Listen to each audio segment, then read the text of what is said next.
15년 전 내 피 같은 돈을 다 가지고 도망간 내년 입에서 감히 국밥이라는 말이 나와?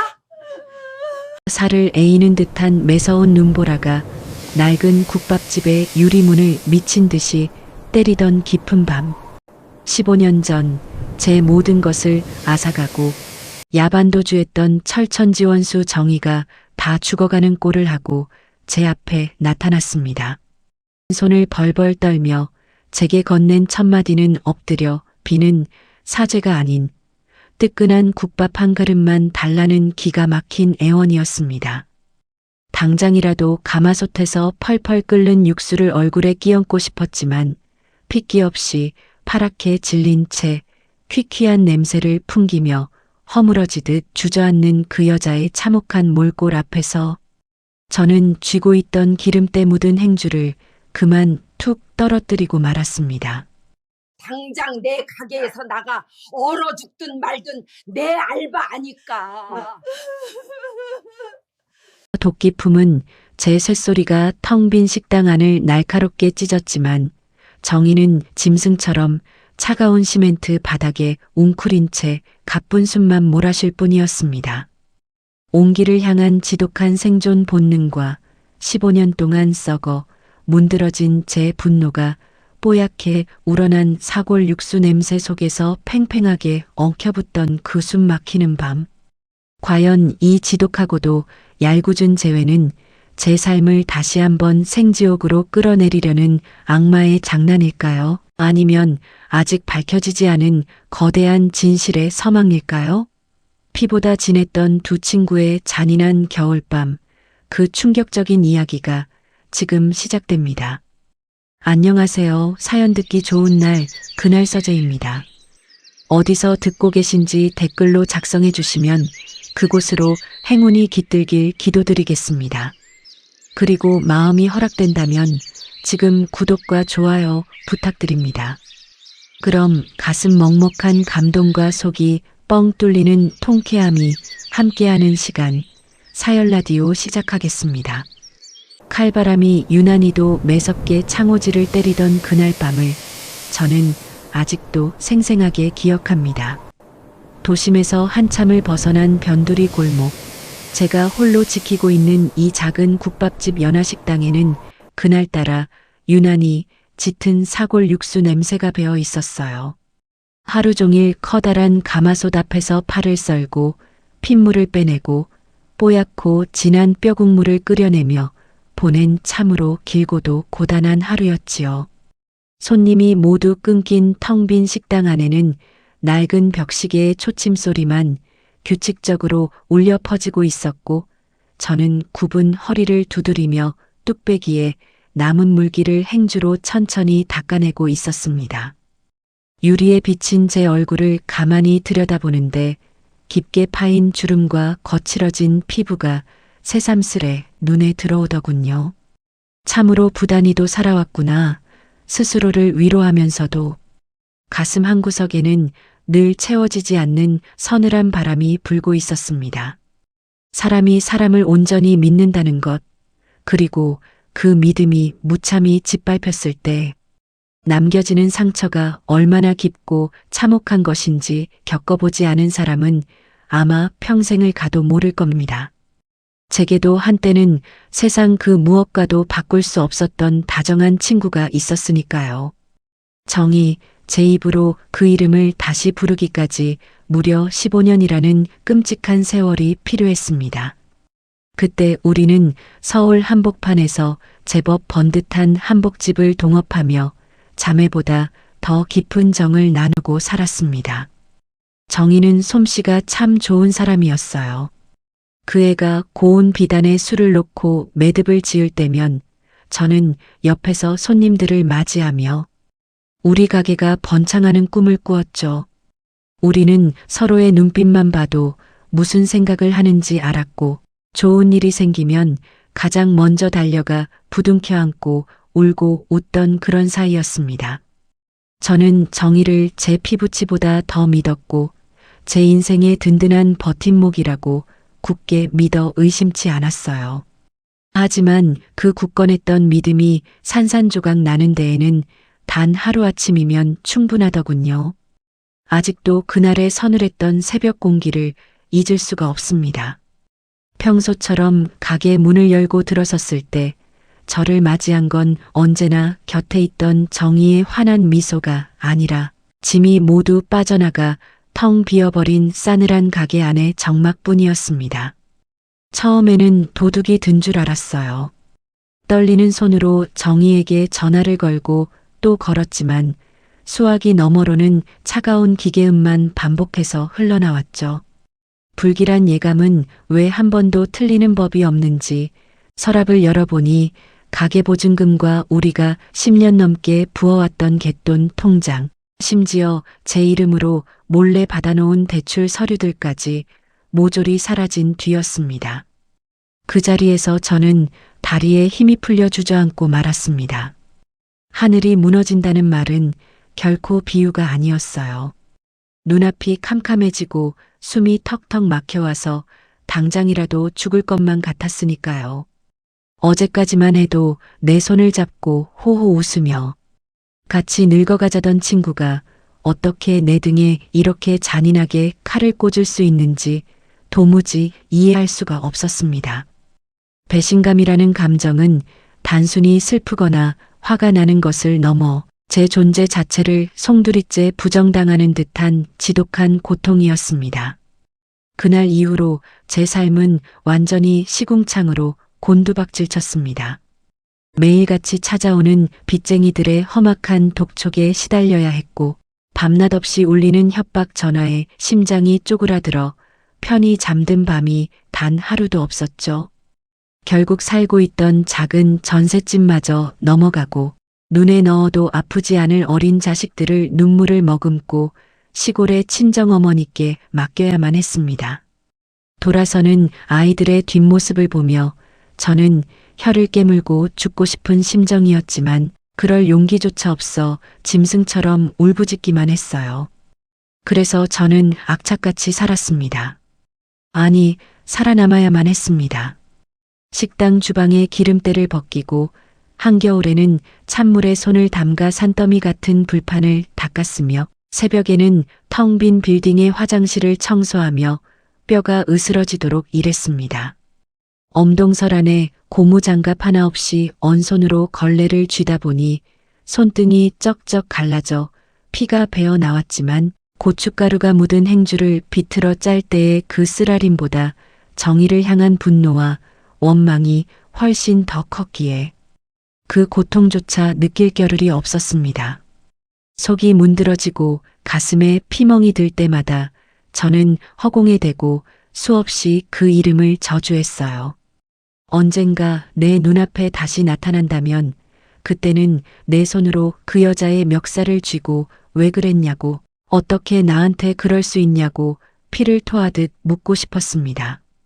그 지독한 증오와 분노가 역설적이게도 제가 그 캄캄한 지옥 같은 15년을 버티게 해준 유일한 원동력이었죠. 그렇게 피눈물을 흘리며 빚을 다 갚고 이 변두리 골목에 테이블 몇 개 없는 작은 국밥집을 차렸을 때 저는 비로소 숨을 쉴 수 있었습니다. 이제 내 인생에 더 이상의 풍파는 없으리라.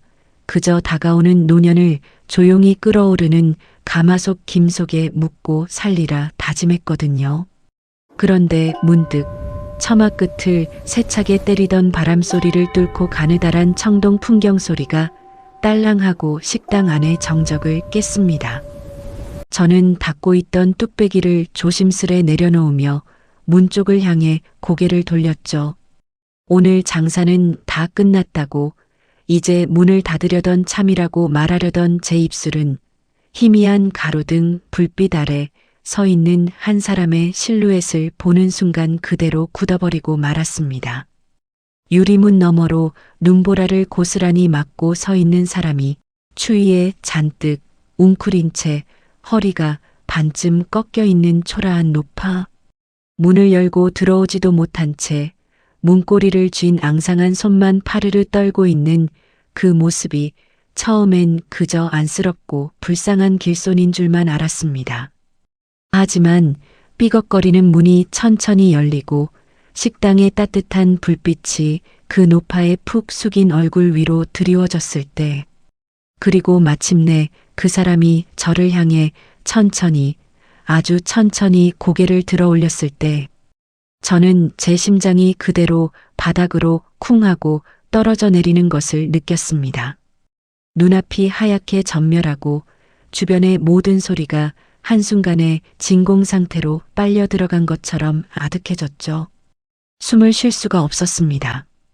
15년 전 하루도 빠짐없이 거울을 보듯 들여다보았던 그 얼굴, 그토록 사무치게 미워하고 저주해서 오히려 꿈속에서조차 잊히지 않고 선명하게 각인되어 있던 바로 그 눈매, 정이었습니다. 분명 정의가 맞았습니다. 한때는 누구보다 화려한 실크 스카프를 두르고 당당하고 세련된 걸음걸이로 사람들의 시선을 한 몸에 받던 나의 친구 정의. 하지만 지금 제 눈앞에 서 있는 사람은 핏기가 싹 가신 잿빛 얼굴에 깊게 팬 주름 사이로 고단한 세월의 때가 시커멓게 내려앉은 볼품없는 노인이었습니다.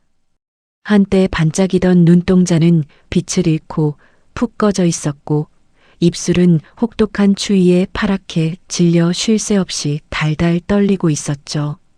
이게 정녕 내가 알던 그 사람이 맞는지 귀신을 본 것은 아닌지 제 두 눈을 의심하며 저는 꼼짝도 할 수 없었습니다.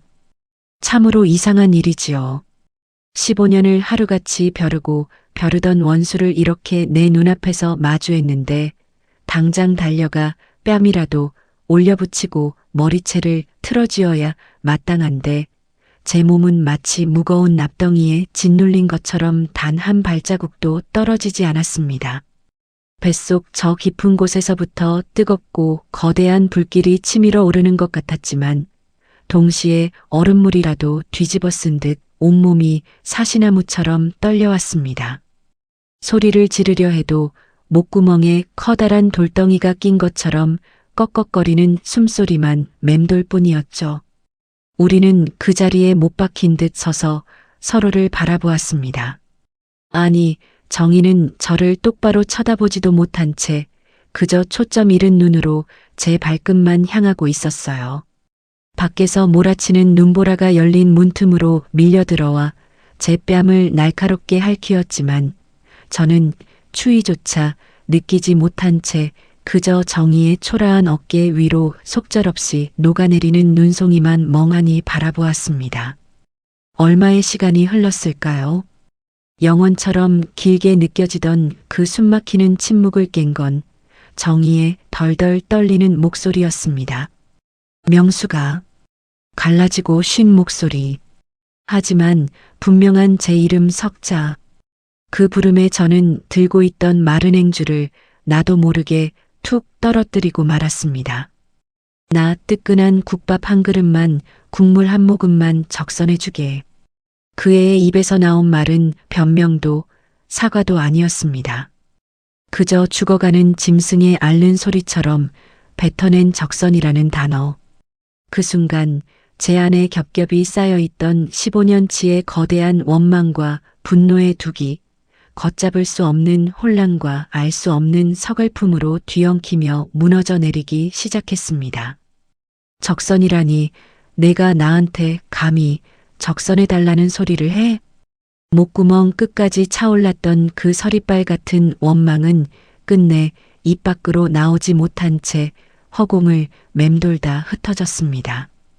뜨끈한 국밥 한 그릇만 적선해달라는 그 쇳소리 같은 정의의 목소리가 제 가슴 한복판을 날카로운 비수처럼 후벼 파고 들어왔거든요. 당장이라도 주방으로 뛰어가 굵은 소금을 퍼와서 얼굴에 끼얹고 머리채를 휘어잡아 눈보라 치는 저 밖으로 내동댕이 쳐도 시원찮을 판이었습니다. 지난 15년 동안 내가 어떻게 살았는데, 내가 훔쳐간 내 청춘과 내 가족, 그리고 내 피눈물 나는 세월을 생각하면 지금 당장 가마솥에 끓는 육수를 들이부어도 내 한이 풀리지 않을 텐데 말입니다. 하지만 제 두 발은 참으로 원망스럽게도 바닥에 꽁꽁 얼어붙은 듯 움직이지 않았습니다. 저를 향해 힘겹게 뻗어올린 정희의 두 손을 보아버렸기 때문이었죠. 한때는 그 애의 손이 참 곱고 예뻤습니다. 부드러운 명주실을 매만지며 고운 자수를 놓던 백옥처럼 하얗고 가늘었던 그 손가락 말입니다.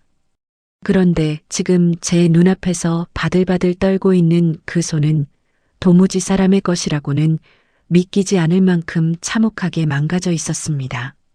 손등은 동상에 걸려 검붉게 부어올라 있었고 마디마디 쩍쩍 갈라진 살갗 사이로는 핏물이 말라붙어 시커먼 떼국물과 엉겨 있었어요. 제대로 다듬지 못한 손톱 밑은 까맣게 죽어 있었고 그 앙상한 손가락들이 제 옷자락이라도 붙잡으려는 듯 허공에서 애처롭게 허우적거리고 있었습니다. 그 처참한 손을 보는 순간 제 가슴 속에서 활활 타오르던 분노의 불길 위로 차가운 얼음물이 끼얹어지는 듯 했습니다. 사람이 어찌 저 지경이 될 때까지 길바닥을 헤맸을까?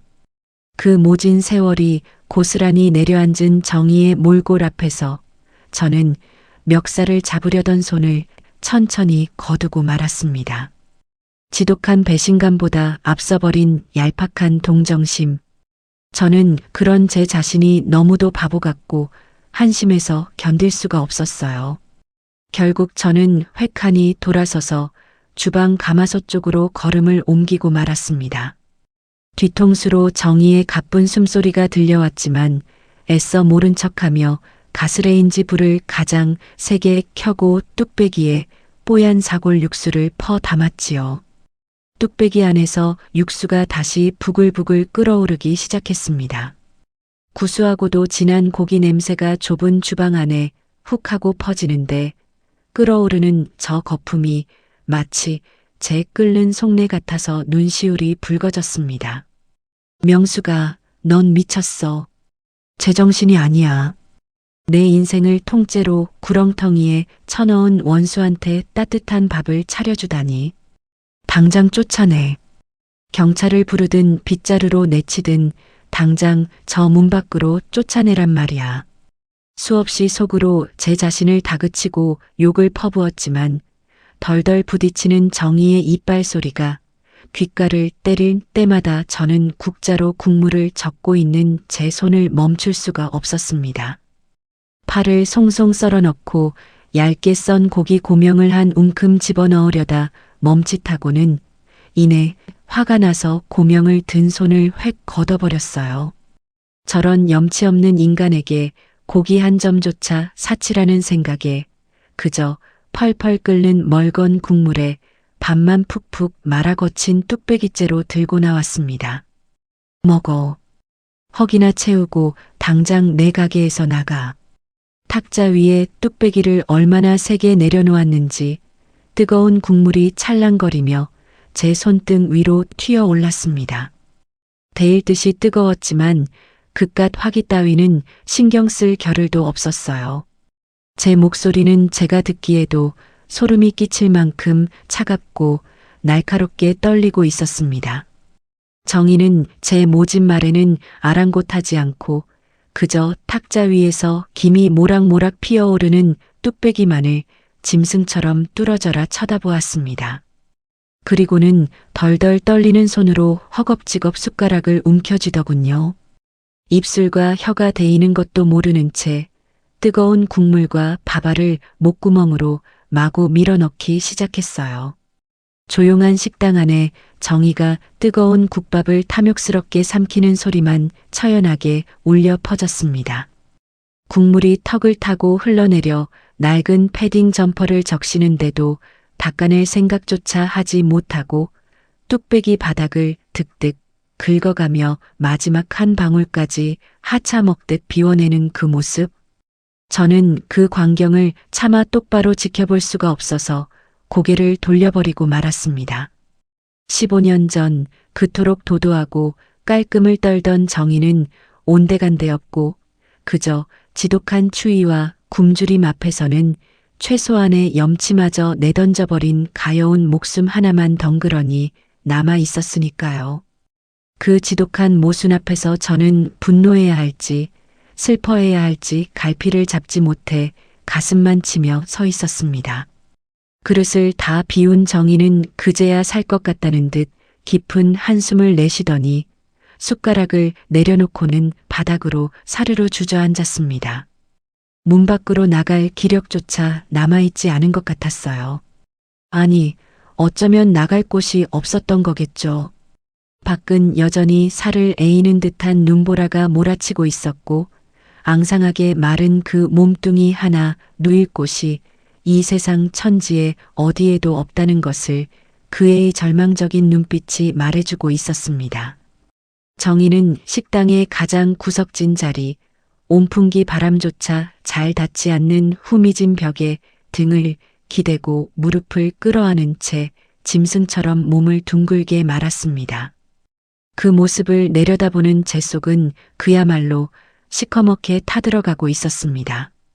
당장 목덜미를 잡고 밖으로 끌어내야 마땅한데 저렇게 금방이라도 숨이 넘어갈 듯 웅크린 사람을 차가운 길바닥으로 내몰면 정말 내일 아침 뉴스에 동사자로 나올 것만 같아서 심장이 오그라들었거든요. 저는 씩씩거리며 식당 안쪽 창고로 들어갔습니다.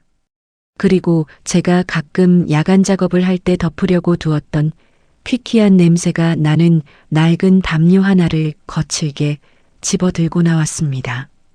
얼어 죽든 말든 내 알 바 아니지만 내 식당 안에서 재수없게 송장 치르게 할 순 없으니까 날 밝으면 당장 꺼져. 2번 다시 내 눈앞에 띄면 그땐 정말 내 손에 죽을 줄 알아. 저는 도끼 어린 말을 내뱉으며 웅크린 정희의 등 위로 담요를 거칠게 휙 던져버렸습니다.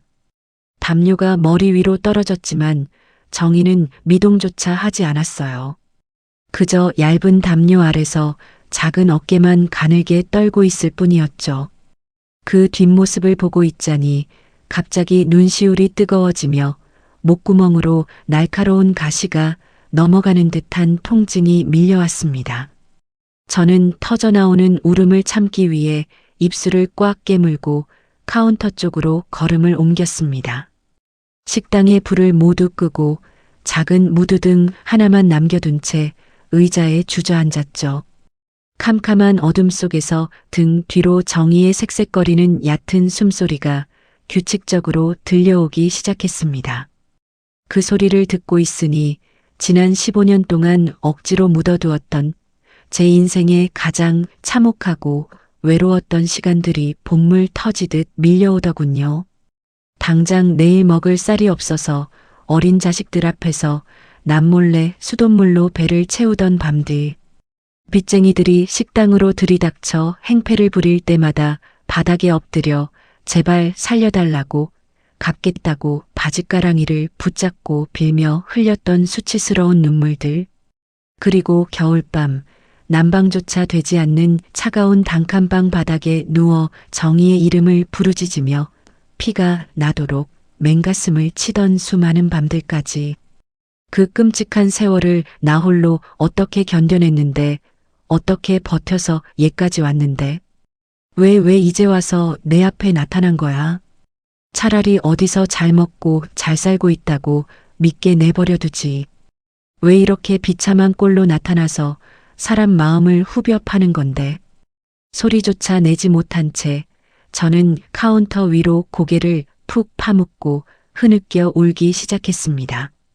손바닥으로 입을 틀어막고 눈물을 삼켰지만 15년이라는 길고 긴 세월 동안 가슴 속에 켜켜이 쌓여있던 한과 억울함은 차가운 눈물이 되어 끊임없이 볼을 타고 흘러내렸습니다.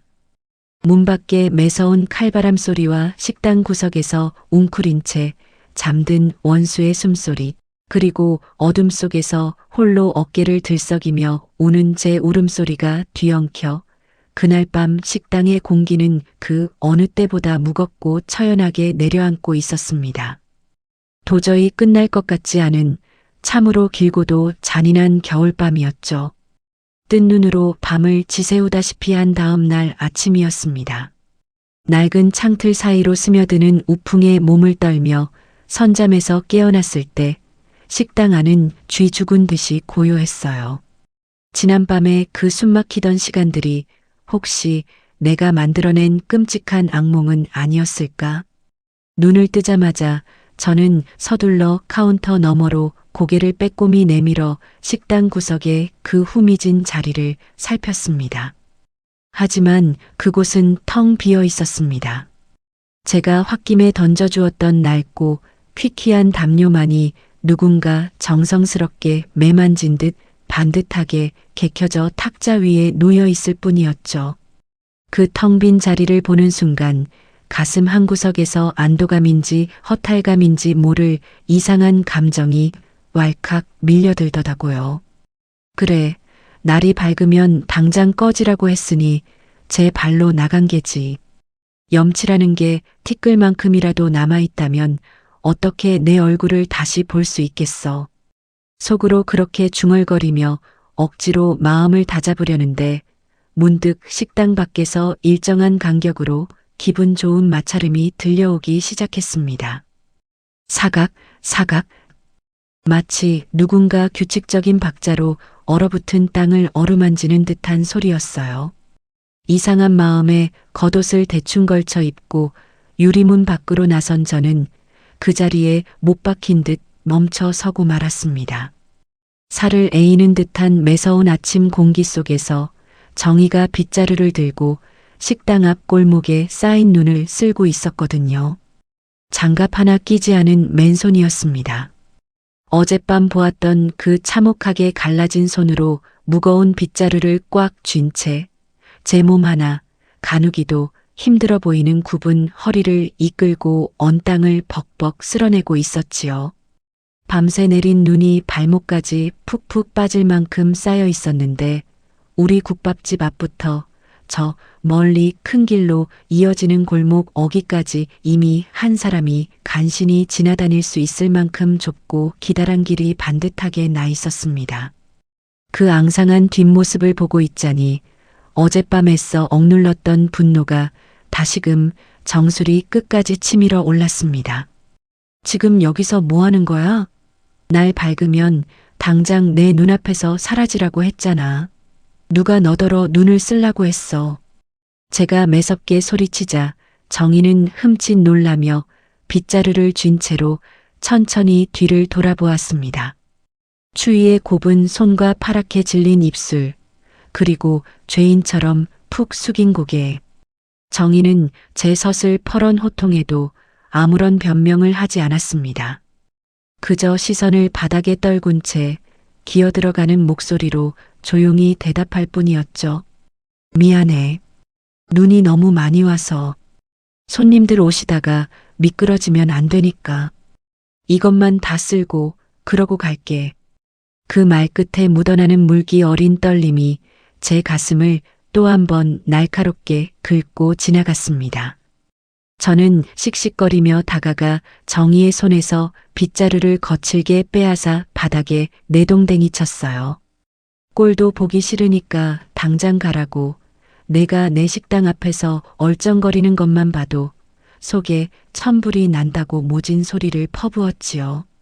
하지만 정희는 바닥에 떨어진 빗자루를 다시 묵묵히 주워들더니 마치 제 말을 듣지 못한 사람처럼 다시 눈을 쓸기 시작했습니다. 그 지독한 고집 앞에서 저는 결국 할 말을 잃고 식당 안으로 들어와 버렸습니다. 그래, 쓸고 싶으면 실컷 쓸다 가라지. 속으로 수백 번 침을 뱉으면서도 자꾸만 유리문 밖으로 향하는 시선을 거둘 수가 없더라고요. 그런데 참 이상한 일이죠.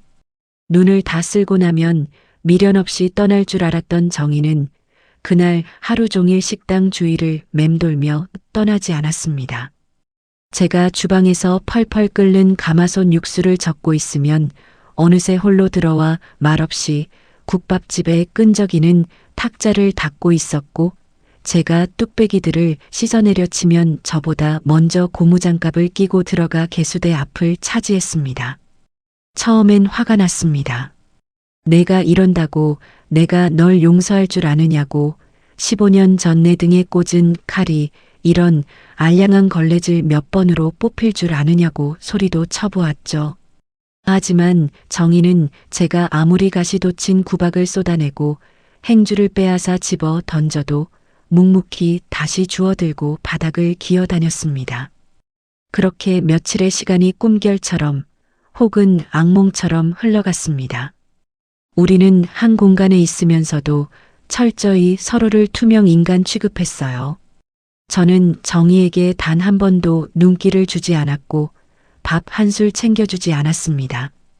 그저 손님들이 남기고 간 깍두기 조각이나 제가 버리려고 내놓은 찬밥 덩어리를 정희가 주방 구석에서 남몰래 허겁지겁 남은 국물에 말아 삼키는 소리를 모른 척 들어넘길 뿐이었죠. 하지만 아무리 모른 척하려 해도 제 시선은 자꾸만 정희의 일거수일투족을 쫓고 있었습니다. 예전에 정희는 참으로 맑고 화려한 사람이었어요. 조금이라도 굳은 일이 생기면 미간부터 찌푸리며 물러서기 일쑤였고 손에 물 한 방울 묻히는 것을 세상이 무너지는 큰일로 알던 깍쟁이였죠. 비단 한복에 작은 얼룩이라도 질까봐 늘 발뒤꿈치를 들고 사뿐사뿐 걷던 그 애였습니다. 그런데 지금 제 눈앞에서 걸레를 쥐고 무릎으로 식당 바닥을 기어다니는 저 여자는 도무지 제가 아는 그 정의가 맞는지 믿기지 않을 정도였어요. 걸레질을 하느라 굽힌 무릎에서는 연신 우두둑하는 뼈 마찰음이 들려왔고 한쪽 다리를 심하게 절뚝이는 바람에 뚝배기를 나를 때마다 몸이 크게 기우뚱거렸습니다. 그 초라하고 망가진 뒷모습을 지켜보는 제 마음은 마치 수천 개의 바늘로 찔리는 것처럼 복잡하고 어지러웠습니다. 원수가 망가진 꼴을 보면 속이 시원하고 통쾌해야 마땅한데 10년 묵은 체증이 확 내려가야 정상인데 제 가슴 한구석에는 자꾸만 묵직한 돌덩이가 얹히는 것처럼 숨이 막혀왔거든요. 저렇게 될 때까지 도대체 무슨 험한 꼴을 겪으며 살았던 걸까? 내 피 같은 돈을 훔쳐 달아나서 고작 저런 꼴로 살려고 나를 배신했던 걸까? 꼬리에 꼬리를 무는 생각들이 저를 괴롭혔고 그럴 때면 저는 제 자신이 너무 못나 보여서 괜스레 정의가 닦아놓은 탁자를 다시 거칠게 훔치며 신경질을 부리곤 했습니다. 점심시간이 지나고 한바탕 폭풍이 휩쓸고 간 오후가 되면 식당에는 동네 단골 손님들이 하나둘 모여들기 시작했습니다. 약국집 할아버지부터 세탁소 아주머니까지 매일같이 얼굴을 맞대는 이웃들이었죠. 그들은 식당 안팎을 말없이 쓸고 닦는 정의의 낯선 존재를 금세 눈치챘습니다. 명숙 씨, 요새 장사가 좀 되나 봐? 새로 일할 사람을 다 구하고 말이야. 어느 날 단골인 부동산 사장님이 뚝배기에 담긴 국밥을 훌훌 불어넘기며 슬쩍 떠보듯 묻더라고요. 그때 마침 정희는 바로 옆 탁자의 빈 그릇을 치우고 있었습니다. 덜덜 떨리는 손으로 쟁반을 받쳐든 정희의 굽은 등이 한순간 미세하게 굳어지는 것을 저는 분명히 보았습니다. 하지만 저는 일부러 더 큰 소리로 식당 안에 모두가 들으라는 듯 퉁명스럽게 대꾸해버렸죠. 아유, 사람 쓸 돈이 어딨어요. 그냥 며칠 전에 가게 앞 길바닥에 쓰러져 있길래 얼어 죽을까봐 불쌍해서 걷어준 사람이에요. 갈 데도 없다는데 내쫓을 수도 없고 밥값이라도 하라고 허드렛일 좀 시키는 거예요. 신경 쓰지 마세요. 거지나 다름없는 노인네니까. 제 입에서 튀어나온 거지라는 단어는 허공을 날아가 정희의 가슴팍에 정확히 꽂혔습니다. 잔인하고도 모진 말이었습니다. 내가 내뱉고도 입술이 파르르 떨릴 만큼 지독한 독설이었죠. 정희가 제 말을 듣고 상처받아 차라리 엉엉 울거나 화를 내기를, 그래서 당장 이 지긋지긋한 식당을 떠나주기를 바라는 얄팍한 방어 기제였는지도 모릅니다. 하지만 정희는 반박조차 하지 않았습니다. 그저 고개를 더 깊이 푹 숙인 채 쟁반을 들고 주방으로 조용히 절뚝이며 사라질 뿐이었습니다. 그 뒷모습을 보면서 제 가슴속에는 묘한 죄책감과 패배감이 동시에 밀려들었어요. 나를 철저히 짓밟았던 가해자는 저기서 저렇게 아무 말도 못하고 죄인처럼 설거지를 하고 있는데 왜 내가 매일같이 나쁜 년이 되어가는 것 같은 기분이 드는 건지 도무지 알 수가 없었으니까요. 그렇게 불편한 동거가 이어지던 어느 날부터인가 저는 정희의 이상한 행동 하나를 눈여겨보게 되었습니다. 우리 식당 주방 뒷문 쪽에는 작은 창문이 하나 나 있는데 그 창문 너머로는 주인이 누구인지도 모른 채 십수년째 방치된 거대한 폐과수원이 자리 잡고 있었습니다. 봄이면 잡초가 무성하고 겨울이면 앙상하고 뒤틀린 나무통들만 을씨년스럽게 서 있는 아무도 거들떠보지 않는 황량한 버려진 땅이었죠. 그런데 정희는 식당 안에 허드렛 일이 끝나고 나면 늘 그 뒷창문 앞에 우두커니 서서 밖을 내다보곤 했습니다. 처음엔 그냥 바깥 구경을 하는 줄 알았어요. 하지만 하루, 이틀, 그리고 일주일이 지나도록 그 애는 매일 해질녘만 되면 창틀에 마른 손을 얹고 그 폐과수원을 뚫어져라 바라보았습니다. 마치 아주 먼 곳에 두고 온 애틋한 연인을 그리워하듯 혹은 닿을 수 없는 꿈을 꾸는 사람처럼 참으로 쓸쓸하고도 깊은 눈빛이었죠. 노을빛이 정희의 주름진 얼굴 위로 붉게 내려앉을 때면 그 굽은 등이 묘하게 슬퍼 보여서 저도 모르게 멍하니 그 뒷모습을 쳐다보곤 했습니다. 하지만 그 애틋한 감정도 잠시뿐 제 안에 꼬여버린 마음은 이내 그 광경을 차갑게 비웃고 있었습니다. 문득 15년 전 돈에 눈이 멀어 제 모든 것을 앗아갔던 그 지독한 탐욕이 떠올랐거든요. 결국 참지 못하고 어느 날 저녁 저는 창가에 서 있는 정희의 등 뒤로 다가가 날카롭게 쏘아붙였습니다. 뭘 그렇게 넋을 빼고 들여다봐? 남의 버려진 땅에서 돈 나올 구석이라도 찾는 거야? 하긴 남의 돈 훔쳐서 야반도주하던 그 버릇이 어디 가겠어. 아직도 그 지독한 욕심 못 버리고 남의 땅이나 흘끔거리는 꼴이라니 참 대단하다 대단해. 제 말은 날이 선 비수처럼 날카로웠습니다.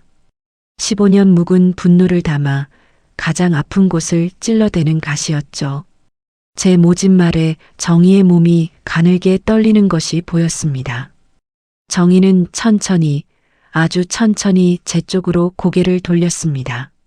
화를 낼까 아니면 변명을 할까? 저는 팔짱을 끼고 차갑게 노려보았죠. 하지만 제 예상과 달리 정희의 얼굴에는 옅은 미소가 번져 있었습니다. 한없이 쓸쓸하지만 어딘가 모르게 후련해 보이기도 하는 참으로 기묘한 미소였어요. 아니야. 그냥 땅이 참 넓고 좋아서. 저렇게 넓고 조용한 곳이면 아무 걱정 없이 참 따뜻하게 쉴 수 있겠다 싶어서. 바람에 날아갈 듯 작고 희미한 목소리였습니다. 그 말을 남기고 정희는 절뚝이는 다리를 이끌고 다시 주방으로 향했어요. 저는 그 자리에 우두커니 서서 정희가 바라보던 그 황량한 겨울 과수원을 한참 동안 노려보았습니다. 저렇게 얼어붙은 척박한 땅에서 대체 무슨 따뜻함을 보았다는 건지 그 여자의 속내를 도무지 알 길이 없어 답답하고 화가 났습니다. 하지만 그때는 꿈에도 몰랐습니다. 정희가 매일 저녁 그토록 애틋하게 바라보던 그 황무지가 사실은 누구를 위해 준비된 땅이었는지, 그리고 그 쓸쓸한 눈빛 뒤에 숨겨진 15년의 거대한 비밀이 무엇이었는지를 말입니다. 만약 그때 제가 정희의 눈동자 속에 고여있던 그 깊은 슬픔의 의미를 단 한 줌이라도 알아챘더라면 우리의 남은 시간은 조금 달라질 수 있었을까요? 식당의 낡은 시계가 째깍거리는 소리만이 저의 헛헛한 마음을 메우며 그렇게 또 하루의 해가 속절없이 저물어가고 있었습니다. 정희가 제 국밥집 구석에 웅크리고 지낸 지도 어느덧 한 달이라는 시간이 훌쩍 지나가고 있었습니다. 처음 며칠 동안은 그 여자가 내쉬는 숨소리조차 끔찍하게 싫어서 차라리 내일 아침 눈을 떴을 때 저 문 밖으로 영영 사라져버렸으면 좋겠다고 수백 번도 넘게 속으로 저주를 퍼부었죠. 하지만 참으로 어처구니 없게도 제 몸과 귀는 그 한 달이라는 시간 동안 정희가 만들어내는 작고 규칙적인 소음들에 서서히 길들여지고 있었던 모양입니다. 매일 아침 동이 트기 전 어김없이 들려오던 사각거리는 빗자루 소리, 가마솥에 불을 지피려 무거운 무쇠 뚜껑을 열 때마다 조심스레 옆에서 달그락거리며 앞접시와 뚝배기들을 정리하던 소리, 그리고 제가 주방 문을 열고 들어설 때마다 흠칫 놀라며 구석으로 물러나던 그 절뚝이는 발소리까지 15년 동안 오직 저 혼자만의 서늘한 고독으로 꽉 차 있던 일상에 밉든 곱든 다른 사람의 기척이 스며들었다는 것은 참으로 묘한 위로였습니다. 물론 저는 여전히 정희에게 눈길 한 번 제대로 주지 않았고 단 한마디의 다정한 말도 섞지 않았습니다. 철저히 남보다 못한 투명 인간 취급을 하며 쌀쌀맞게 굴었지만 등 뒤에서 묵묵히 깍두기를 담고 바닥을 닦는 그 굽은 뒷모습이 신기하게도 아주 싫지만은 않게 느껴지던 참이었으니까요. 그런데 그날 아침은 유난히도 공기가 차갑고 소름이 끼칠 만큼 적막했습니다. 평소 같았으면 벌써 식당 앞 골목을 다 쓸고도 남았을 시간인데 창밖에서는 그 익숙한 빗자루 소리가 들려오지 않았어요. 이상하다 싶어 서둘러 앞치마를 두르고 홀 쪽으로 나갔을 때 훅 하고 끼쳐오는 서늘한 공기에 저는 그 자리에 우뚝 멈춰 서고 말았습니다. 늘 은은하게 배어있던 구수한 사골 육수 냄새 사이로 미세하게 감돌던 사람의 온기가 거짓말처럼 싹 가셔 있었거든요. 심장이 불안하게 쿵쾅거리기 시작했습니다. 떨리는 걸음으로 카운터를 돌아 식당 가장 구석진 곳, 정희가 한 달 내내 짐승처럼 웅크리고 자던 그 후미진 자리를 살폈습니다. 아무도 없었습니다. 그 자리는 언제 사람이 머물렀냐는 듯 텅 비어 있었고 바닥에 찬기를 막아주던 낡은 종이 상자들조차 깨끗하게 치워져 있었습니다. 오직 제가 첫날 홧김에 던져주었던 그 퀴퀴한 담요만이 모서리 하나 흐트러짐 없이 아주 반듯하게 개켜져 탁자 위에 덩그러니 놓여 있을 뿐이었죠. 환상처럼 나타났던 사람이 다시 연기처럼 흩어져 버린 것 같은 비현실적인 광경 앞에서 저는 한동안 숨조차 제대로 쉴 수가 없었습니다. 이게 뭐야? 장난하는 것도 아니고 어디로 간 거야? 저도 모르게 헛웃음이 새어나왔습니다. 주변을 두리번거리며 혹시나 창고나 화장실 쪽에라도 있는 것은 아닐까 살폈지만 정희가 입고 왔던 그 남루한 패딩 점퍼며 해진 운동화까지 흔적도 없이 사라진 뒤였습니다. 그렇게 멍하니 서 있던 제 시선이 닿은 곳은 카운터 한 구석에 놓인 낡은 장부 아래였습니다. 평소에는 단정하게 덮여있던 장부가 삐딱하게 놓여 있었고 그 밑으로 하얀 종이 귀퉁이가 삐져나와 있었거든요. 손을 뻗어 그 종이를 빼내는 제 손끝이 사시나무처럼 덜덜 떨리고 있었습니다. 달력 뒷면을 대충 찢어 만든 듯한 조악한 종이 위에는 참으로 익숙하고도 낯선 글씨체가 삐뚤빼뚤하게 적혀 있었습니다. 한때는 누구보다 명필이었던 정희의 글씨가 이제는 뼈마디에 힘이 빠져 위태롭게 흔들린 지렁이 같은 글씨로 변해 있었지요. 그동안 참 고마웠어. 미안해. 딱 두 줄이었습니다. 구구절절한 변명도 설명도 없이 그저 고맙고 미안하다는 그 짧은 두 마디. 그 종이 쪼가리를 내려다보는 순간 제 가슴속 깊은 곳에서 무언가 툭 하고 끊어지는 소리가 들렸습니다. 그건 15년 전의 그날 아침과 너무나도 소름 끼치게 똑같은 장면이었거든요. 그날도 정희는 아무런 예고 없이 저를 버렸습니다. 제 모든 것을 다 빼앗아가면서도 미안하다는 말 한마디 없이 그저 싸늘하게 비워진 가게와 절망적인 빚더미만을 남겨두고 야반도주를 했었죠. 그런데 15년이 지난 지금 제 발로 찾아와 한 달간 제 속을 다 헤집어 놓고서 사람, 마음을 쥐락펴락 흔들어 놓고서 또다시 말 한마디 없이 사라져버린 겁니다.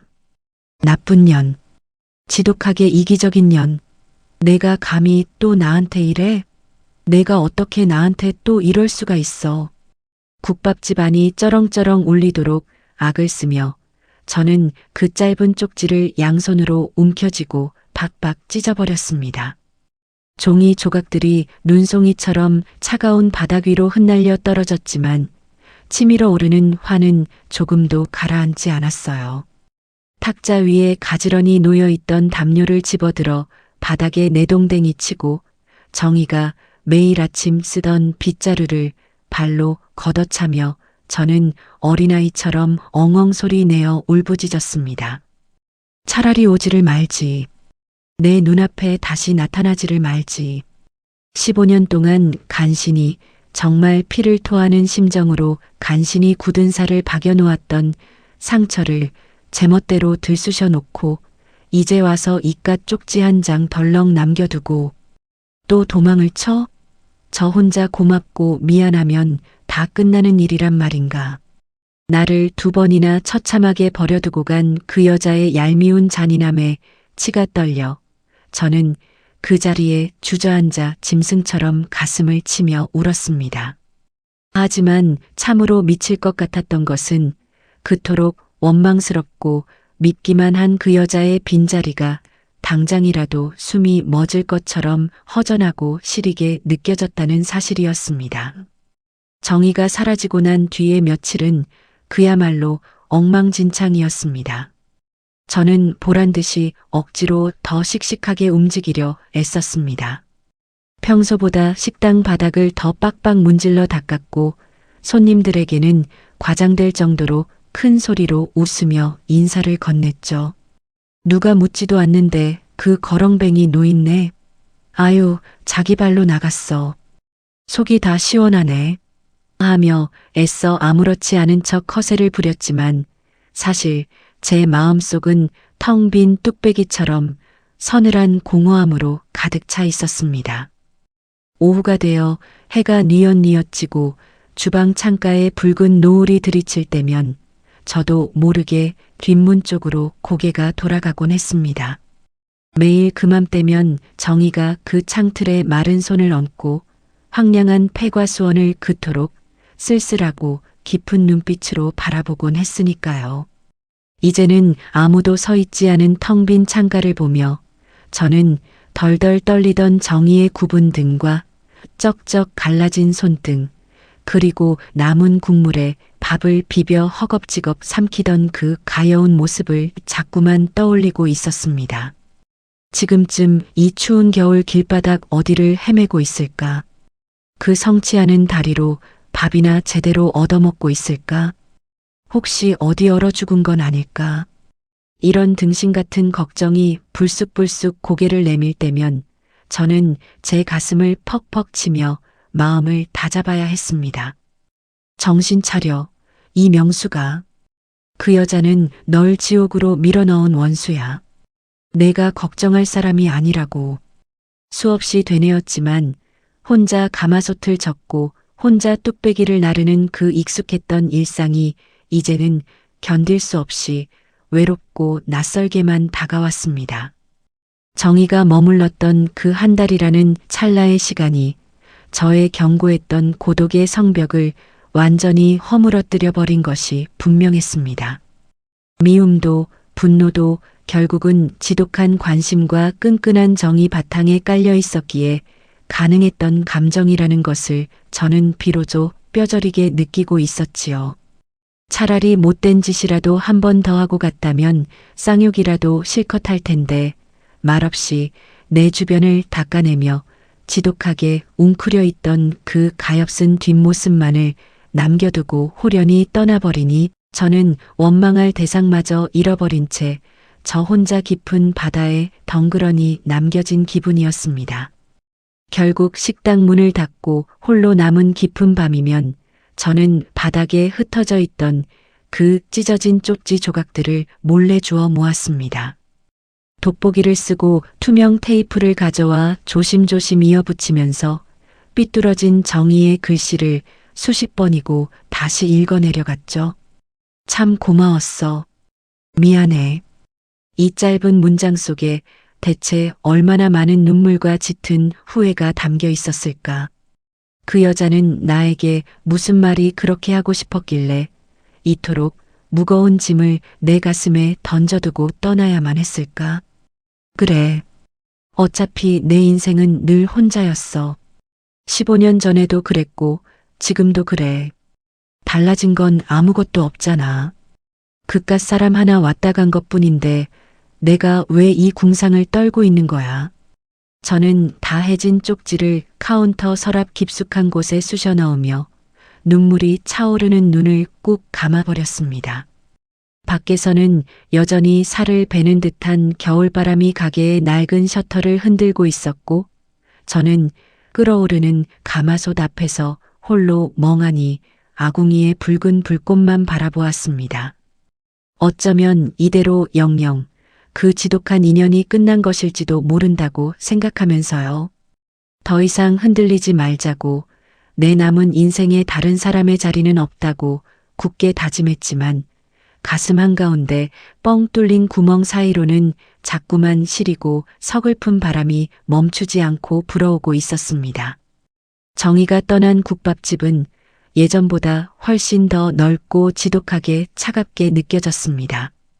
그리고 그 서늘한 정막 속에서 저는 억지로 애써 외로움을 밀어내며 참으로 길고도 시린 겨울을 홀로 버텨내고 있었습니다. 정희가 제게 남기고 간 진짜 비밀이 무엇인지 저 주방 창밖의 황무지에 어떤 엄청난 진실이 고스란히 묻혀 있는지 꿈에도 상상하지 못한 채 말입니다. 정희가 홀연히 제 곁을 떠나고 어느덧 계절이 바뀌어 앙상했던 골목 어기 나뭇가지에도 푸릇한 새순이 돋아나던 무렵이었습니다. 세상은 참으로 무심하게도 다시 따뜻한 봄을 맞이하고 있었지만 제 가슴속은 여전히 매서운 칼바람이 부는 한겨울에 머물러 있었지요. 텅 빈 식당을 홀로 지키며 끓여내는 사골 육수의 냄새는 예전보다 어딘가 모르게 조금 씁쓸해졌고 해가 질 무렵 붉게 물드는 주방 뒷창문을 바라볼 때면 어김없이 그 초라하고 굽은 뒷모습이 떠올라 가슴 한구석이 욱신거리곤 했습니다. 하지만 저는 애써 그 헛헛함을 외면하려 했습니다. 내 인생은 원래 이렇게 혼자 뚝배기를 나르며 버텨내는 것이라고 잠시 스쳐 지나간 얄궂은 인연에 두 번 다시 흔들리지 않겠다고 매일 아침 가마솥을 닦으며 수없이 다짐하고 또 다짐했으니까요. 그런데 참으로 얄궂은 운명은 제게 조용한 일상을 허락하지 않았습니다. 어느 날 아침 고요하던 변두리 골목을 뒤흔드는 엄청난 굉음이 울려 퍼지기 시작했습니다. 식당 주방 뒷문 너머 10수년 동안 쥐죽은 듯 버려져 있던 그 거대한 폐과수원 쪽에서 들려오는 소리였죠. 무슨 일인가 싶어 놀란 마음에 뒷문을 열어본 저는 멍하니 입을 벌리고 말았습니다. 집채만 한 굴삭기 여러 대가 시커먼 매연을 뿜어내며 척박한 땅을 파헤치고 있었고 덤프트럭들이 꼬리에 꼬리를 물고 좁은 골목을 비집고 들어오고 있었거든요. 알고 보니 그 버려진 땅의 지역에서 꽤나 크게 밀어주는 대규모 문화단지가 들어선다는 것이었습니다. 동네 사람들은 드디어 우리 동네도 발전한다며 들떠 있었지만 담벼락 하나를 사이에 둔 제게 그 공사는 그야말로 청천벽력이나 다름없는 재앙이었습니다. 하루 종일 땅을 울리는 쿵쿵거리는 소음과 진동에 뚝배기 안의 국물이 쉴 새 없이 파르르 떨렸습니다. 아무리 창문을 꼭꼭 닫아 걸어도 뽀얀 흙먼지가 식당 안으로 밀려들어와 금세 탁자 위와 깍두기 통을 까맣게 덮어버리곤 했죠. 조용히 밥을 먹으려 찾아오던 단골 손님들은 참다 못해 하나둘 발길을 끊기 시작했습니다. 아유, 명숙 씨. 미안한데 너무 시끄러워서 밥이 코로 들어가는지 입으로 들어가는지 모르겠네. 먼지도 너무 날리고. 당분간 공사 좀 잦아들면 그때 다시 올게.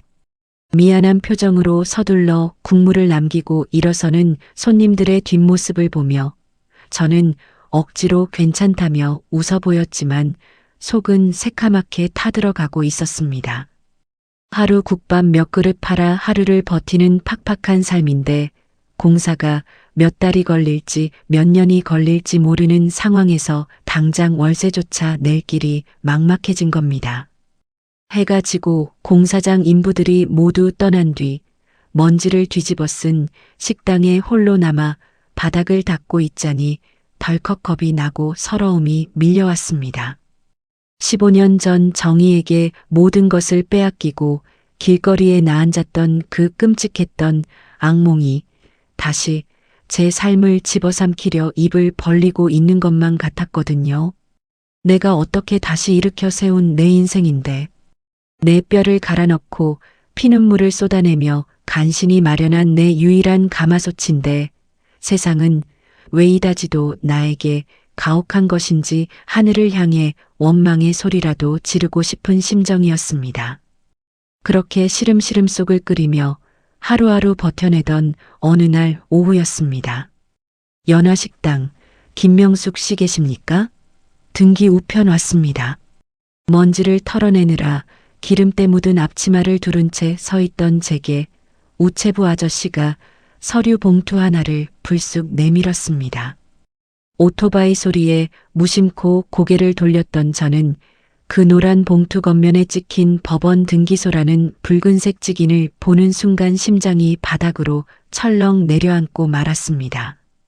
법원이라니, 등기라니, 15년 전 빚쟁이들이 매일같이 날려보내던 그 수많은 독촉장과 압류 통지서들이 바로 저런 봉투에 담겨 있었지요. 숨이 턱 막히고 손발이 차갑게 식어내렸습니다. 혹시 내가 또 무슨 빚을 진 건가?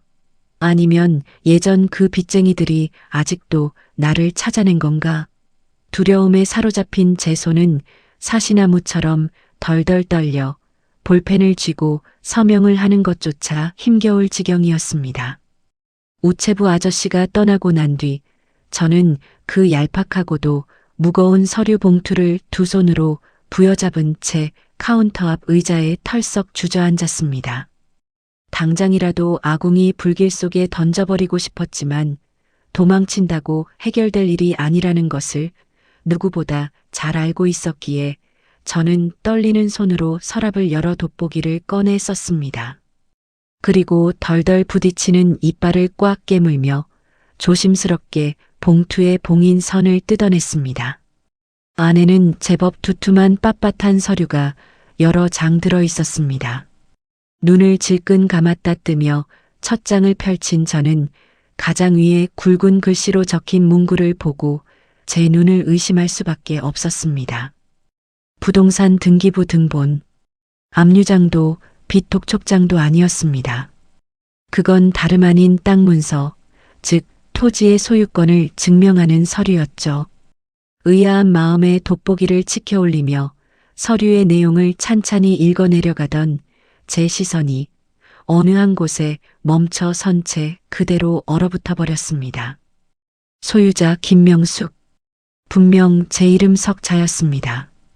동명이인인가 싶어 옆에 적힌 주민등록번호를 확인해 보았지만 단 한 자리도 틀리지 않은 온전한 제 명의의 서류였습니다. 내 이름으로 된 땅이 있다고? 평생을 변두리 셋방과 낡은 국밥집만 전전하며 살아온 내가 어떻게 부동산을 소유하고 있다는 말인지 도무지 상황이 이해가 되지 않았습니다. 혼란스러운 마음으로 그 윗칸에 적힌 해당 부동산의 소재지, 즉 땅의 주소를 더듬더듬 소리내어 읽어보았습니다. 경상남도 양산시. 읽어내려가던 제 입술이 덜덜 떨리며 그만 멈춰버리고 말았습니다. 그 주소는 다름 아닌 지금 포크레인이 흙먼지를 일으키며 파헤치고 있는 바로 저곳. 우리 식당 주방 뒷창문 너머로 보이던 그 거대한 폐과수원의 주소와 정확히 일치하고 있었거든요. 그 순간 온몸의 피가 한꺼번에 머리로 역류하는 듯한 엄청난 어지럼증이 밀려왔습니다. 세상이 빙글빙글 돌고 식당의 풍경이 일그러져 보였죠. 저렇게 어마어마하게 넓고 비싼 땅이 내 것이라고? 이게 대체 무슨 조화란 말인가? 누군가 악의적인 장난을 치는 것이 분명하다고 생각하며 저는 떨리는 손가락으로 서류의 다음 장을 다급하게 넘겼습니다. 거기에는 이 땅이 제 이름으로 넘어오게 된 소유권 이전 날짜가 또렷하게 찍혀 있었습니다. 이전 등기일 2011년 11월 12일. 그 날짜를 마주한 순간 제 심장 박동은 거짓말처럼 툭 하고 멎어버렸습니다. 숨을 쉴 수가 없었어요. 목구멍으로 뜨겁고 거대한 돌덩이가 콱 막혀버린 것처럼 어떠한 소리도 내지 못한 채 서류를 쥔 손만 경련하듯 파르르 떨리고 있었습니다. 2011년 11월 12일. 그날은 바로 15년 전 정희가 저를 버리고 야반도주를 하기 불과 며칠 전의 날짜였습니다. 우리가 함께 운영하던 한복집에서 마지막으로 웃으며 마주 앉아 밥을 먹었던 바로 그 무렵이었죠. 도무지 믿을 수 없는 현실 앞에서 머릿속이 하얗게 비워지는 듯 했습니다. 15년 전 내 모든 돈을 훔쳐 달아났다고 뼛속 깊이 저주했던 그 시기에 정희는 내 이름으로 이 거대한 땅을 사두고 있었던 것입니다. 대체 왜, 무엇 때문에 나 몰래 이 땅을 내 이름으로 해둔 것이며 왜 그 사실을 여태껏 까맣게 숨기고 나를 그 생지옥 같은 빚더미 속으로 혼자 내몰아야만 했단 말인가. 혼란 속에서 헐떡이며 숨을 몰아쉬던 제 머릿속으로 문득 한 장면이 벼락처럼 번뜩이며 스쳐 지나갔습니다. 불과 몇 달 전 제 주방의 그 어둡고 후미진 창가에 우두커니 서 있던 정희의 굽은 뒷모습. 매일 저녁 노을이 질 때면 설거지를 하다 말고 쩍쩍 갈라진 손으로 낡은 창틀을 쥐고 하염없이 저 폐과수원을 바라보던 그 지독하게 쓸쓸했던 눈빛 말입니다. 그때 저는 정희의 등 뒤에 대고 얼마나 잔인한 비수를 꽂아 넣었던가요? 뭘 그렇게 넋을 빼고 들여다봐? 남의 버려진 땅에서 돈 나올 구석이라도 찾는 거야? 아직도 그 지독한 욕심 못 버리고 남의 땅이나 흘끔거리는 꼴이라니. 그 모진 비아냥거림을 듣고도 정희는 화를 내기는커녕 천천히 저를 돌아보며 슬프고도 묘한 미소를 지어 보였지요. 그리고 제 귓가에 바람처럼 스치고 지나갔던 너무도 작고 위태로웠던 그 애의 목소리가 환청처럼 식당 안을 다시 울리기 시작했습니다. 아니야. 그냥 땅이 참 넓고 좋아서. 저렇게 넓고 조용한 곳이면 아무 걱정 없이 참 따뜻하게 쉴 수 있겠다 싶어서. 아, 하나님. 세상에 어찌 이런 일이 있을 수 있습니까? 정희가 그토록 애틋하게 바라보던 땅은 남의 땅을 탐낸 것이 아니었습니다. 남의 돈을 훔친 욕심 많은 늙은이의 탐욕 어린 시선도 아니었지요. 15년 전 자신이 내 이름으로 몰래 남겨두었던 바로 그 땅. 내가 노후에 빚 걱정 없이 쫓겨날 걱정 없이 따뜻하고 편안하게 쉴 수 있기를 바라며 남겨두었던 그 거대한 마음의 크기를 정희는 그저 창밖 너머로 조용히 어루만지고 있었던 것입니다. 자신이 샀으나 차마 자신의 입으로 내 것이라 말하지 못한 채 주인을 잃고 잡초만 무성해진 그 거친 땅을 바라보며 정희는 과연 무슨 생각을 하고 있었을까요? 정희야, 이 바보 같은 기집애야. 이게 대체 무슨 일이야? 저는 더 이상 서 있을 힘조차 잃고 끈적이는 식당 바닥으로 스르르 주저앉아 버렸습니다.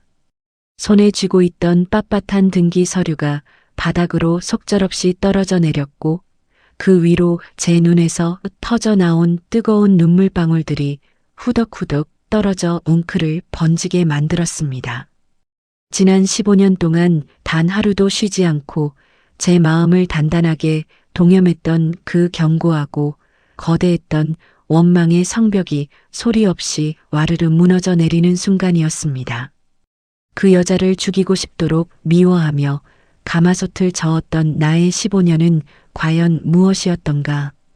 배신감에 사무쳐 내뱉었던 수많은 저주의 말들과 이 국밥집에 찾아온 정희에게 고기 한 점 없이 던져주었던 멀건 뚝배기와 모진 눈빛들이 부메랑이 되어 제 온몸을 무참히 난도질하고 있었습니다. 밖에서는 포크레인이 쉴 새 없이 땅을 파헤치는 소리가 쿵쾅거렸지만 제 귀에는 아무런 소리도 들리지 않았습니다. 그저 가슴이 터져나갈 것 같은 지독한 회한과 후회만이 파도처럼 밀려와 저는 제 가슴을 퍽퍽 내리치며 짐승처럼 울부짖었습니다. 왜 말하지 않았어? 왜 나한테 변명조차 하지 않았어? 오해가 있으면 풀고 잘못이 있으면 빌어야지. 어떻게 이 무거운 진실을 혼자 다 짊어지고 또 나를 떠나버릴 수가 있어. 서류의 날짜에 박힌 15년이라는 시간의 무게가 저를 짓눌러 왔습니다. 미움과 증오로 가득 차 있던 제 인생에 가장 참혹했던 시간표가 실은 단 한 번도 저를 저버린 적 없었던 친구의 묵묵한 희생 위에 세워져 있었음을 깨닫는 순간 저는 살아 숨 쉬는 것조차 지독한 죄처럼 느껴졌습니다.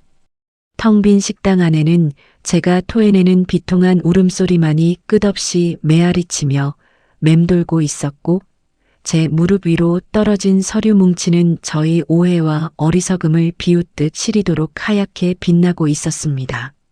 참으로 서글프고도 잔인한 진실의 늦은 도착이었습니다.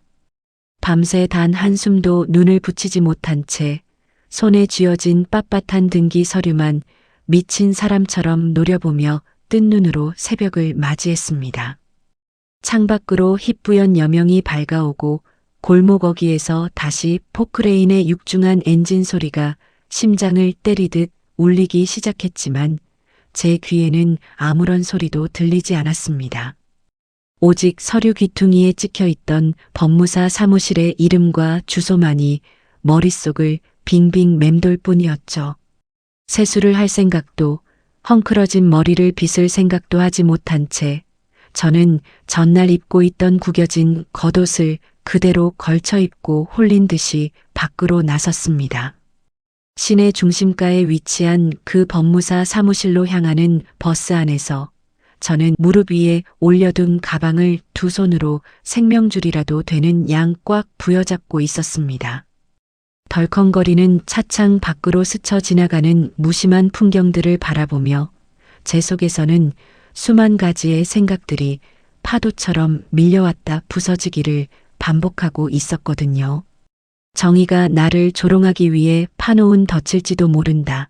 아니면 빚쟁이들이 남은 내 피 한 방울까지 빨아먹기 위해 조작한 서류일지도 모른다. 애써 진실을 외면하려 온갖 억측을 지어내 보았지만 그럴수록 제 심장 가장 밑바닥에서는 도무지 인정하고 싶지 않은 그러나 너무나도 서글픈 예감이 스멀스멀 피어오르고 있었습니다. 엘리베이터도 없는 낡은 상가 건물의 3층.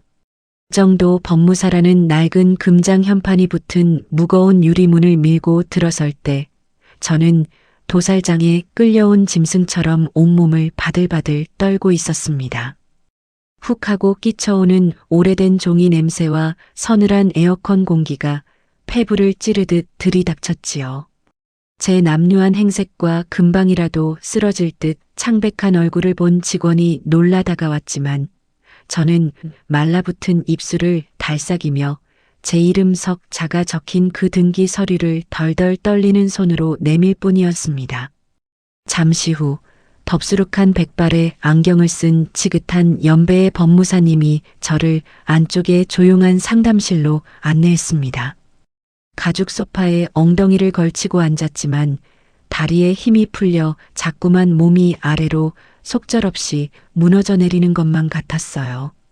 탁자를 사이에 두고 제 맞은편에 앉은 법무사님은 낡은 서류철 하나를 꺼내어 조심스럽게 탁자 위에 올려놓으셨습니다. 표지에는 너무도 익숙한 이름, 이정이라는 세 글자가 선명하게 적혀 있었습니다. 그 이름을 보는 순간 억눌러왔던 숨이 턱하고 막히며 참았던 질문이 비명처럼 터져 나오고 말았습니다.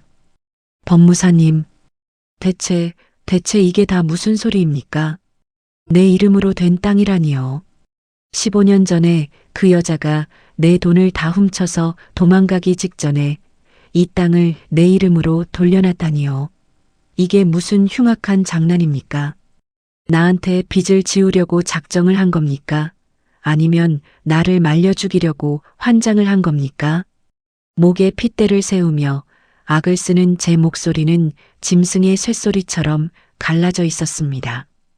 당장이라도 탁자를 엎어버릴 듯 흥분한 저를 바라보며 법무사님은 안경을 한번 축혀 올리더니 참으로 깊고 무거운 한숨을 내쉬셨습니다.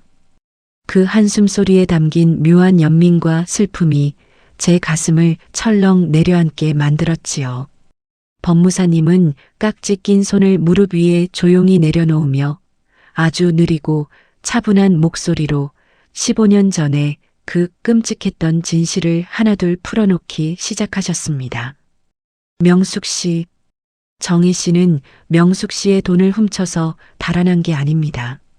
오히려 명숙 씨가 평생 모은 그 돈마저 빚쟁이들에게 모조리 빼앗길까봐 모든 죄를 혼자 뒤집어 쓰고 야반도주를 선택하셨던 겁니다.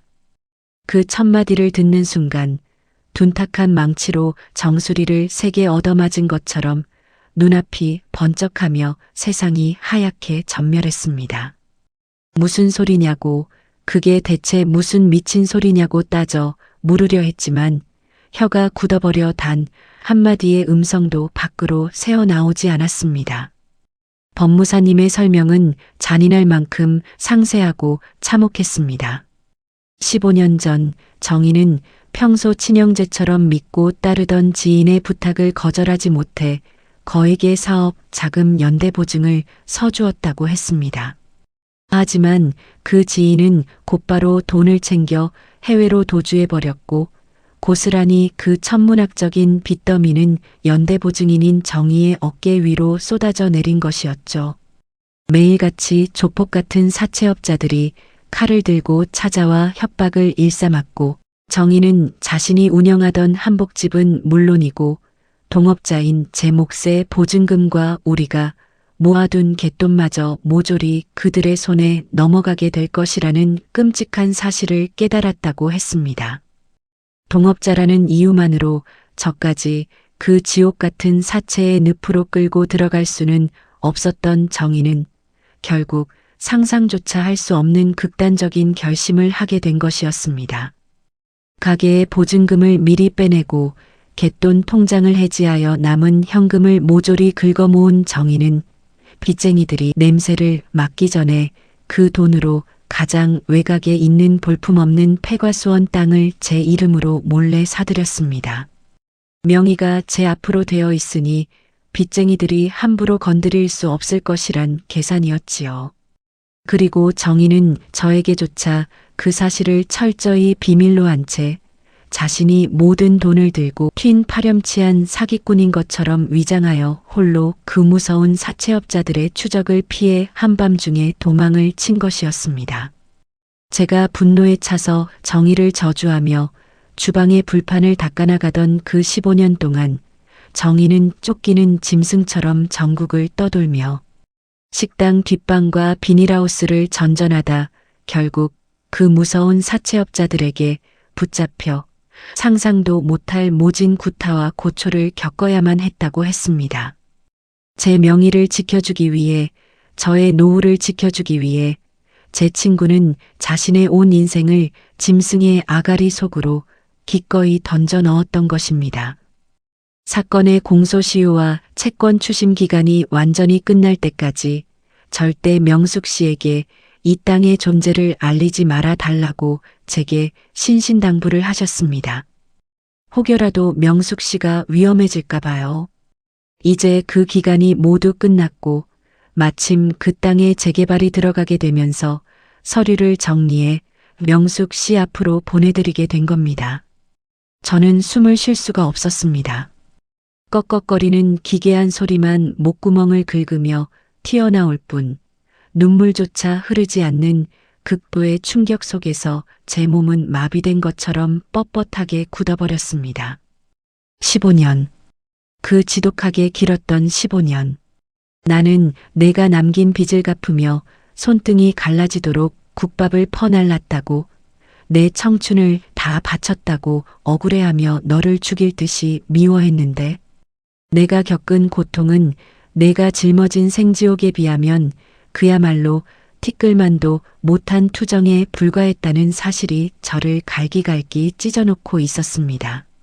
내가 그토록 원망하며 하늘을 향해 저주를 퍼붓던 수많은 밤들 동안 너는 이름 모를 시골의 차가운 비닐하우스 구석에 웅크려 멍든 몸을 안고 나를 그리워했을까? 사채업자들의 매질을 견디면서도 내 이름으로 남겨둔 그 과수원 땅 하나만 생각하며 그 모진 목숨을 즐기게 연명해 왔을까? 생각이 거기에 미치자 심장이 수천 개의 칼날에 도련해지는 듯한 극심한 고통이 밀려와 저는 가슴을 부여잡고 숨을 헐떡였습니다. 그때 법무사님이 조심스럽게 서류철 맨 뒷장 안쪽에서 무언가를 꺼내어 제 앞에 탁자 위로 밀어주셨습니다. 모서리가 너덜너덜하게 달아빠진 누렇게 바랜 낡은 편지 봉투였습니다. 얼마 전 정혜 씨가 직접 사무실로 찾아와 마지막으로 남기고 가신 편지입니다. 명숙 씨에게 꼭 전해달라고 하시더군요. 얼마 전이라니. 제 식당에서 호련히 자취를 감추고 난 직후였을 겁니다. 덜덜 떨리는 손을 뻗어 그 낡은 봉투를 집어들었습니다. 봉투 겉면에는 익숙한 정의의 삐뚤빼뚤한 글씨로 나의 사랑하는 벗 명숙이에게라고 적혀 있었지요. 그 글씨를 보는 순간 결국 참았던 눈물이 둑이 터지듯 왈칵 쏟아져 내리기 시작했습니다. 눈물의 시야가 번져 글씨가 제대로 보이지 않았지만 저는 기름때 묻은 소매 끝으로 눈물을 벅벅 닦아내며 거칠게 봉투를 뜯어 편지지를 펼쳤습니다. 손때가 묻어 꼬깃꼬깃해진 얇은 편지지 위에는 꾹꾹 눌러 쓴 정의의 마지막 진심이 핏방울처럼 얼룩져 있었습니다. 명수가 내 착하고 불쌍한 동무야. 내가 이 편지를 읽을 때쯤이면 나는 아마 이 세상 사람이 아니겠지. 아니, 차라리 내가 세상에 없다는 걸 내가 모르는 편이 더 나을 텐데 죽음을 앞두고 나니 내 지독한 이기심이 결국 너에게 이런 무거운 짐을 남기게 되는구나. 정말 미안하다. 죽음을 앞두고 있다니. 편지의 첫 줄을 읽자마자 저는 비명을 지르며 입을 틀어막았습니다. 15년 전 그날 아무 말 없이 도망쳐서 정말 미안해. 널 배신하고 싶었던 게 아니야. 착해 빠진 내 성격에 사실대로 말하면 분명 넌 그 지옥 같은 사채 빚을 나와 함께 짊어지려고 했을 테니까. 내 예쁜 아이들과 내 남은 인생마저 나와 함께 그 시궁창으로 끌고 들어갈 수는 없었어. 그래서 내가 천하의 몹쓸 년이 되기로 한 거야. 내 몫의 돈으로 그 과수원을 사두면서 매일 밤 기도했어. 언젠가 먼 훗날 이 거친 땅이 우리 명숙이의 차가운 발을 덮여줄 수 있는 든든한 온돌방이 되게 해달라고 말이야. 종이 위로 후둑후둑 눈물이 떨어져 잉크가 번져나갔지만 저는 멈추지 않고 미친 듯이 활자를 눈에 담았습니다. 염치없게도 얼마 전 내가 너무 보고 싶어서 무작정 내 식당을 찾아갔었어. 사실 나 췌장암 말기래. 의사 선생님이 기껏해야 한두 달 남았다고 하더라고. 죽기 전에 딱 한 번만 우리 명숙이가 끓여주는 밥 냄새를 맡고 싶어서 거짓골을 하고 널 찾아갔어. 내가 날 보고 얼마나 놀랐을까, 얼마나 미웠을까. 가마솥 뜨거운 물을 끼얹어 쫓아내도 모자랄 년한테 넌 참 바보같이 국밥 한 그릇을 내어주더라. 아, 안 돼. 정희야, 안 돼. 제발 그러지 마. 속에서부터 짐승의 통곡 같은 오열이 터져나오기 시작했습니다. 제가 그 추운 겨울밤 더러운 쓰레기 취급을 하며 고기 한 점 없이 툭 던져주었던 그 멀건 국밥을 정희는 가슴에 품고 죽어갔던 겁니다. 내가 말아준 그 국밥 한 그릇. 내 인생에서 가장 뜨겁고 가장 맛있는 밥이었어. 15년 동안 길바닥을 전전하며 얼어붙었던 내 내장이 그 국물 한 모금에 씻은 듯이 녹아내리는 기분이었지. 고마워, 명수가. 나한테 그 밥 한 술을 허락해줘서. 식당 뒷창문으로 내 땅이 보이더라. 이제 조만간 거기가 으리으리하게 개발된다는 소식을 들었어. 우리 명숙이 이제 고생 끝났네. 부자 사모님 소리 들으며 떵떵거리며 살 일만 남았네. 내 평생의 숙제를 다 마친 것 같아서 나는 이제 아무런 미련 없이 홀가분하게 눈을 감을 수 있을 것 같아. 편지의 마지막 장을 쥐고 있는 제 손등 위로 마치 핏물 같은 눈물이 쉴 새 없이 뚝뚝 떨어져 내렸습니다. 나는 이제 아주 먼 길을 가지만 너는 남아서 부디 따뜻하게 살아. 나를 용서하려 애쓰지 말고 내 몫까지 걱정 없이 행복하게 살아.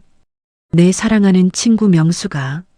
다음 생에는 내가 내 딸로 태어나서 평생 효도할게. 고마웠어. 안녕. 아, 정희야, 정희야. 더 이상 서류를 쥐고 있을 힘조차 없어진 저는 편지지를 바닥에 떨어뜨린 채 그대로 상담실 바닥으로 고꾸라지고 말았습니다. 짐승이 울부짖듯 창자가 끊어지는 듯한 처절한 통곡이 법무사 사무실을 뒤흔들었습니다. 두 주먹으로 제 가슴을 미친 듯이 내리치며 바닥에 머리를 짓지으며 저는 소리내어 오열했습니다. 이 미련한 년아, 이 멍청한 년아, 대체 왜 그랬어? 내가 언제나 대신 죽어달라고 했어. 왜 혼자 다 뒤집어 쓰고 그 험한 꼴을 당하면서 그 아픈 몸으로 말 한마디 없이 뚝배기나 닦다 갔어.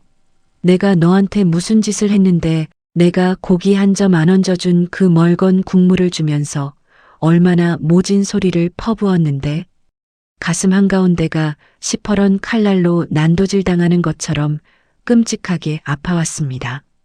15년 전에 오해를 풀 기회조차 영영 빼앗겨버렸다는 사실. 가장 미안해야 할 사람은 나인데 평생을 속죄하며 살아도 모자랄 사람은 나인데 정희는 죽어가는 그 순간까지도 저에게 고맙고 미안하다는 말만 남겨두고 차디찬 제가 되어 영영 사라져버린 것입니다. 돌아와, 제발 돌아와, 정희야. 내가 잘못했어. 내가 미안해. 당장 돌아와서 내 옆에 누워. 이 바보 같은 기집애야. 내가 매일 고기 듬뿍 넣어서 국밥 끓여줄게. 매일 맛있는 반찬 해줄게. 제발 나 혼자 두고 이렇게 가면 어떡해. 이 등신아. 저는 법무사 사무실의 차가운 바닥을 박박 긁으며 허공을 향해 애타게 친구의 이름을 부르짖었습니다. 눈물이 콧물과 범벅이 되어 얼굴을 덮었고 목이 쉬어 피냄새가 올라왔지만 저는 도무지 통곡을 멈출 수가 없었습니다. 식당 구석에서 웅크리고 자던 그 가여운 뒷모습, 주방 창 너머로 저 폐과수원을 뚫어져라 바라보며 옅게 짓던 그 애잔한 미소. 그때 한 번만 더 다정하게 물어봐 주었더라면 던지듯 뚝배기를 주지 않고 따뜻하게 손을 한 번만 맞잡아 주었더라면. 이 사무치는 회한과 지독한 죄책감은 제가 죽는 그날까지 절대 씻어내지 못할 천형이 되어 제 온몸을 올가매고 있었습니다. 바닥에 엎드려 울부짖는 저를 법무사님이 조심스레 안쓰럽게 부축해 일으키려 했지만 저는 바닥에 웅크린 채 그저 엉엉 소리 내어 울기만 했습니다. 15년이라는 그 길고 잔인했던 원망의 시간들이 한 줌의 재로 변해버리는 순간 제게 남은 것은 가슴이 찢어지는 듯한 끔찍한 후회와 두 번 다시 만날 수 없는 나의 불쌍하고도 위대한 동무 정의를 향한 피맺힌 그리움뿐이었습니다. 조용한 상담실 안에는 평생을 속죄해도 갚지 못할 빚을 저버린 한 늙은 국밥집 주모의 처절하고도 가슴 시린 통곡 소리만이 속절없이 메아리치며 길게, 아주 길게 이어지고 있었습니다. 그렇게 창자가 끊어지는 듯한 오열과 통곡의 시간을 지나 참으로 무심하게도 계절은 또 여러 번 바뀌었습니다. 제가 홀로 감당해야 했던 그 거대한 슬픔과 회한의 깊이와는 상관없이 세상의 시간은 언제나 그렇듯 고요하고 일정한 속도로 흘러가더군요. 매일같이 골목을 뒤흔들며 제 심장마저 무너뜨릴 듯 요란하게 울려대던 식당 뒤편의 포크레인 공사 소리도 어느새 끝이 났습니다. 한겨울 앙상하고 뒤틀린 나뭇가지들만 을씨년스럽게 서 있던 그 황량한 폐과수원 자리에는 이제 제법 번듯하고 화려한 자태를 뽐내는 거대한 문화복합 단지가 반듯하게 들어섰습니다. 높은 지붕 위로 쏟아지는 눈부신 아침 햇살을 보고 있노라면 그 찬란한 빛살 속에서 저는 가끔 길을 잃은 사람처럼 국자를 쥔 채 한참을 멍하니 서 있곤 했습니다. 인적 드물고 쓸쓸했던 변두리 골목은 이제 제법 유명세를 타서 주말이면 맑은 웃음소리를 내는 젊은 연인들과 깨르르 뛰어다니는 아이들을 데리고 온 가족 단위의 관광객들로 북적이는 참으로 활기찬 거리가 되었습니다. 문화단지가 완공되고 지분 정리가 모두 끝나자 제 통장으로는 평생 만져보지도 상상조차 해보지도 못했던 엄청난 액수의 돈이 들어왔습니다. 숫자의 동그라미 개수를 세어보는 것조차 낯설 만큼 거대한 부였습니다. 동네 사람들은 이제 명숙 씨 고생 끝났다고 당장 이 기름때 낀 낡은 국밥집부터 때려치우고 강남의 으리으리한 아파트로 이사를 가라며 제 손을 붙잡고 부러움 섞인 인사를 건네었지요. 시골 친정에 맡겨져 눈칫밥을 먹으며 자랐던 제 가여운 자식들 역시 이제 고생하신 어머니 모시겠다고 가게 문 닫고 편히 해외여행이나 다니시며 남은 여생을 호강하며 사시라고 매일같이 성화였습니다. 하지만 저는 여전히 이 낡고 비좁은 연화식당의 가마솥불을 매일 아침 저 혼자 지피고 있습니다. 돈이 들어왔다고 해서 제 삶이 하루아침에 화려한 비단옷으로 갈아입혀지는 것은 아니더라고요. 아니, 도저히 그럴 수가 없었습니다.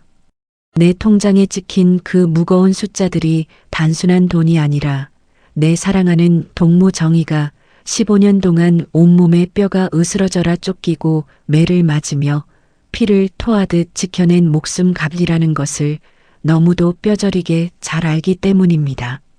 그 돈으로 우리 자식들 전세금 대출을 갚아주고 반듯하게 살 길을 열어주는 데에는 일말의 주저함 없이 아낌없이 썼지만 정작 제 자신을 위해서는 좋은 옷 한 벌, 비싼 구두 한 켤레 사신지 않았습니다.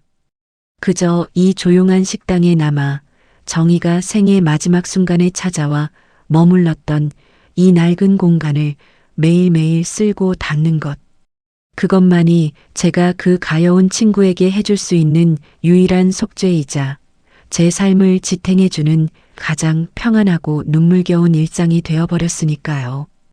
매일 아침 동이 트기 전 저는 세상 누구보다 일찍 일어나 식당 밖으로 나섭니다. 그리고 정희가 매일 아침 제 눈치를 보며 쥐었던 그 낡은 빗자루를 들고 식당 앞 골목을 쓸기 시작하죠. 사각, 사각, 사각. 거칠고 뻣뻣한 빗자루가 땅에 닿을 때마다 그의 혹독했던 겨울 맨손으로 덜덜 떨며 이 얼어붙은 길을 쓸어내던 정희의 마른 뒷모습이 눈앞에 선명하게 아른거립니다.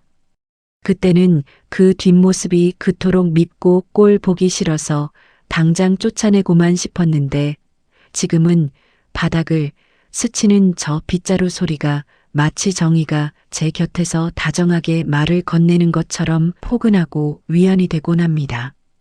비지를 하다가 문득 허리를 펴고 아직은 서늘한 아침 공기를 깊이 들이마시면 어디선가 맑은 바람이 불어와 제 뺨을 어루만지고 지나갑니다. 명수가 뼈 시리다. 옷 좀 든든히 껴입고 다녀라. 허공에 흩어지는 그 환청 같은 잔소리에 저는 저도 모르게 눈시울을 붉히며 옅은 미소를 짓고 맙니다. 점심 장사가 끝나고 오후에 나른한 햇살이 식당 안으로 깊숙이 들어올 즈음이면 저는 조용히 주방의 가마솥 뚜껑을 엽니다.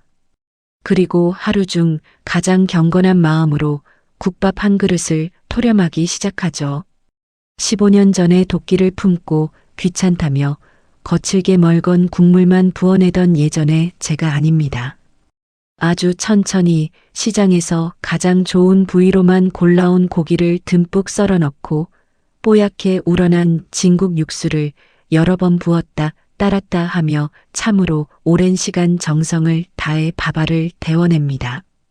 구수하고도 진한 고기 냄새가 식당 안을 묵직하게 채우면 가장 깨끗한 뚝배기에 국밥을 옮겨 담고 갓 버무린 맛깔스러운 깍두기 한 접시를 곁들여 쟁반에 받쳐듭니다. 그리고 식당의 가장 구석진 자리로 천천히 걸음을 옮기죠. 정희가 낡은 패딩을 입고 죽어가며 짐승처럼 웅크려 누워있던 바로 그 후미진 자리.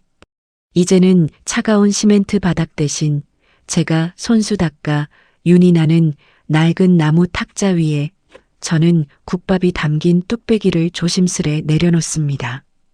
그리고 맞은편에 앉아 제 몫의 그릇을 두 손으로 감싸쥐고서 보이지 않는 허공을 향해 조용히 아주 다정하게 인사를 건네곤 합니다.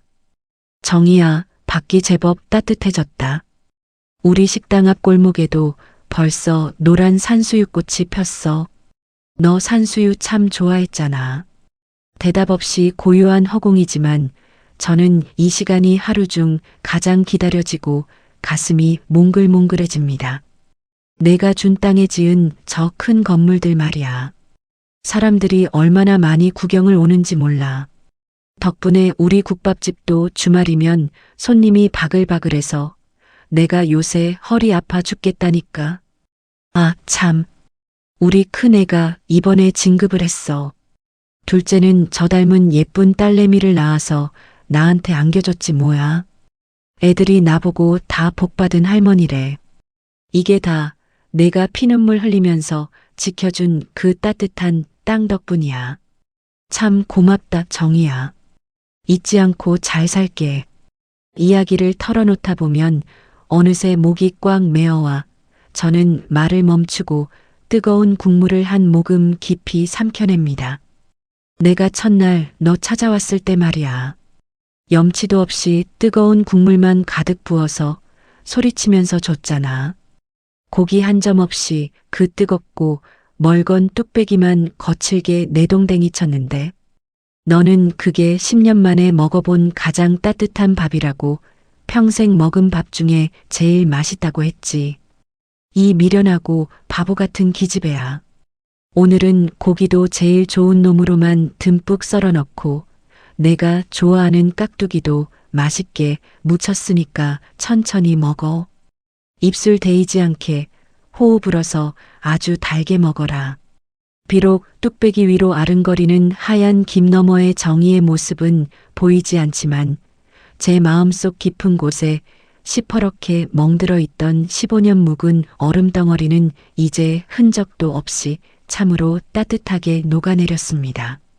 나를 철저히 짓밟고 버렸다는 지독한 배신감, 내 청춘을 빚더미에 갈아 넣었다는 끔찍한 억울함, 저를 평생토록 괴롭히던 그날 선 감정들이 모두 허물어진 자리에는 세상 그 누구보다 나를 깊이 사랑했던 한 친구의 거룩하고도 슬픈 희생이 단단하고 아름다운 뿌리를 내렸습니다.